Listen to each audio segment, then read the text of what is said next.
हमको कोई बात करने की ज़रूरत नहीं है। जो लोग ज़मीर फरोश हैं ऐसे लोगों को पार्टी में रखने की ज़रूरत नहीं है। ऐसे लोग निकल गए तो मैं समझता हूँ शुभ घड़ी हमारे लिए। ऐसे औलाद जिससे बाप की खानदान की बदनामी हो वो न रहे तो बेहतर।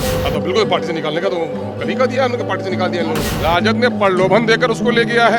नमस्कार, आप देख रहे हैं लाइव सिटीज़ में हूँ आपके स्टार शिवम। बिहार की राजनीति में कल जो घटना घटी, आपको बता दें कि तेजस्वी यादव ने AIMIM के 4 विधायकों को राजद में शामिल कराया, जिसके बाद AIMIM के इकलौते विधायक अख्तरुल ईमान ने कल भी कई आरोप जो है राजद के साथ साथ तेजस्वी यादव पे लगाए थे। वहीं अगर आज की हम बात करें तो आज भी अख्तरुल ईमान ने कह दिया है कि तेजस्वी यादव के साथ साथ राजद को इसका जो खामियाजा है वो भुगतना पड़ेगा। क्या कुछ कह रहे हैं AIMIM के प्रदेश अध्यक्ष, पहले आप वो सुने। हमको कोई बात करने की ज़रूरत नहीं है। जो लोग ज़मीर फरोश हैं ऐसे लोगों को पार्टी में रखने की ज़रूरत नहीं है। तो बात करने की क्या ज़रूरत है? मैं कहूँगा कि उनकी सदस्यता रोक दीजिए।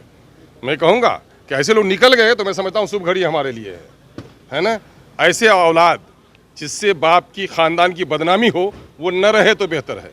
ऐसे ज़मीर फरोश लोग जो दूसरों के जाके पाँव में गिर जाते हों, MIM में ऐसे लोगों के लिए जगह नहीं है। लगता है कि सर कि उनको भी कभी-कभी धोखा दे सकते हैं। तो आपने अबे जिनकी फितरत रही है वो धोखा देंगे, किसी को भी धोखा देंगे। निकाल दिया क्या पार्टी से? हाँ तो बिल्कुल पार्टी से निकालने का तो कल ही का दिया उन्होंने, पार्टी से निकाल दिया इन लोगों को। ऊपर से हो गया क्या? वैसे साहब ने कह दिया कि उन लोगों को पार्टी भाई ऐसे लोगों को पार्टी में रखने की कोई जरूरत नहीं है और ऐसे लोगों की कोई जगह भी नहीं है हमारी पार्टी में। आपने जिस तरह से कल कहा कि कीमत चुकानी पड़ेगी राजद को, तो राजद तो कह रही है कि अपने मर्जी से। किसने कहा? राजद ने प्रलोभन देकर उसको ले गया है। घर में छुप छुप के इनको मिठाई खिलाते रहे, फुसलाते रहे, बहकाते रहे। कितनी बार इनके घर पे गए हैं लोग, कितनी बार इनको बुलाए गए हैं, उन पे लोग लगा दिए गए हैं तो गए हैं। और मैं तो समझता हूँ कि इन विधायकों को अपने ज़मीर फरोशी की, बदयांती की, सीमांचल के इंसाफ के लिए उठी हुई तहरीक के साथ धोखा करने की जो कीमत चुकानी पड़ेगी वो तो पड़ेगी। लेकिन वो राजद जो अपने आप को कहती थी कि माइनॉरिटी के वोट के हम एक्सपर्ट हैं, उस माइनॉरिटी के वोट के ताल्लुक से भी इसको जवाब देना पड़ेगा कि आखिर इन 75 सालों के दरमियान में कि मैं समझता हूं कि सारी जाति की पार्टी उठी, मल्ला भाइयों की पार्टी उठी, दलितों की उठी, पिछड़ों की उठी। अगर अल्पसंख्यक लोगों की एक जमात उठ रही थी, एक राजनीतिक शक्ति बन रही थी, तो इससे ऐसी कौन सी दुश्मनी थी कि आपने गोया बांझ के और गोद में 12 साल के बाद बच्चा हो और उसका गला दबा दिया आपने? ये गला दबा दिया है राजद के लोगों ने। सीमांचल के लोगों के सिर्फ जीते हुए इन लोगों का नहीं, बल्कि पूरे बिहार के जो अक़लियत के लोग हैं, जो दलित पसमानदा लोग हैं, वो लोग ये समझ रहे थे कि हमारी एक ताकत उभर रही है MIM के तौर पर और उसका गला दबाने का काम राजद ने किया है। और मैं समझता हूँ कि आने वाले दिनों में राजद से हिसाब लेगी यहाँ की जनता। लेकिन राजद के द्वारा एक चीज ये भी कहा जा रहा है कि न हम सरकार में है न कुछ, तो हम प्रलोभन की चीज। अरे कुछ नहीं, इनको ये लग रहा है कि सांड जो दौड़ रहा है वो पकने वाला है।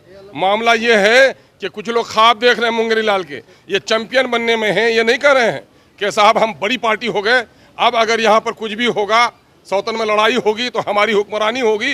ये समझ रहे हैं कि बस हम बड़ी पार्टी हैं और हमको न्योता मिलने जा रहा है। इसके लिए आप AIMIM में है, कहा जा रहा है कि आप बीजेपी में शामिल हो जाएंगे। अरे भाई, तो मैं कह रहा हूँ कि किसी के से सर्टिफिकेट लेने की हमको ज़रूरत नहीं है। बीजेपी के लोगों के साथ उछल उछल के फोटो कौन लोग लेते हैं, दुनिया ने उसको देखा है। और बीजेपी के तमाम तर बुरे कामों का अगर कोई विरोध करता है तो उसका नाम MIM है। NRC का किसने विरोध किया? बाबरी मस्जिद के फैसले पर मुंह किसने खोला? अब अगर मारा गया अखलाक, जुनैद मारा गया, गुलनाज मारी गई, तो जबान किसकी खुली? अगर ये जबान खोलने वाले बीजेपी के लोग हैं और जबान पे पट्टी बांधने वाले लोग बीजेपी में नहीं है। ये सारे लोग जो हमारे मुद्दे पर चुप हैं, ये बीजेपी के साथ कहीं ना कहीं मिले हुए। आप AIMIM में रहेंगे? MIM में रहूंगा। MIM को मैंने बिहार में स्थापित किया है और MIM यहाँ पर दलितों, कमजोर तबकों की आवाज़ है। मैं कभी भी मंत्रालय की कुर्सी के लिए नहीं लड़ा। अगर लहरू में मैं बह लेता तो मैं भी महलों में रह लेता, लेकिन मैं लहरू में बहने वाले लोगों में नहीं हूँ। मैं बिल्कुल, ये पूरे हक और इंसाफ की लड़ाई है। और मैं समझता हूँ कि स्वतंत्र भारत में ये पहला मौका है कि बिहार में दूसरी जातियों की सियासी पार्टियाँ बनी और अक़लियतों के दरमियान में एक पार्टी बन रही थी और उसको मैंने स्थापित किया है। मैं इसके लिए अपनी ज़िंदगी के आखिरी सांस तक इसको स्थापित करने के लिए प्रयास करूँगा। तो आपने साफ तौर पे सुना, AIMIM के इकलौते विधायक अख्तरुल इमान ने आज नेता प्रतिपक्ष तेजस्वी यादव के साथ साथ उन चारों विधायकों पर भी कई आरोप लगाए हैं और साफ तौर पे कहा है कि आने वाले दिनों में तेजस्वी यादव जिस तरह से मुंगेरी लाल के हसीन सपने जो देख रहे हैं वो सपना भी टूटेगा और इसका खामियाजा भी तेजस्वी यादव को भुगतना पड़ेगा। बहरहाल अब बने रहे हमारे साथ। अगर आपने हमारे चैनल को सब्सक्राइब नहीं किया है तो जल्द से जल्द सब्सक्राइब कर ले। धन्यवाद।